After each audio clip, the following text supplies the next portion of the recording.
কিরে কি করিস? বসে আছি ওহো আচ্ছা, তারপর গরম কেমন লাগছে? ভালো লাগে না যে আমার আরে এখনো তো আমার আসল খেলা দেখালামই না, তার আগেই এত ভয় পেয়ে গেলি? আরে না না মানে ভয় পেয়েছিস তুই?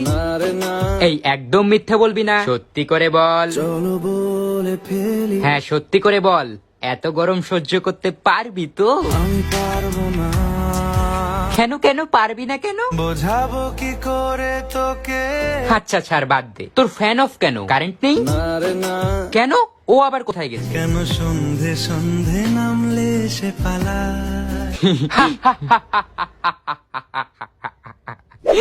খুব গরম লাগছে তোমার তাই না? আমাকে যখন জল দেস না, আমাকে দেখলেই মেরে ফেলিস, তখন এসব কথা তোমার মাথায় থাকে না। হ্যাঁ এখন বোঝো। এই এখন থেকে গাছের যত্ন করবি তো? প্রতিদিন আর গাছে জল দিবি তো? সব সময় ঠিক আছে তাহলে চললাম।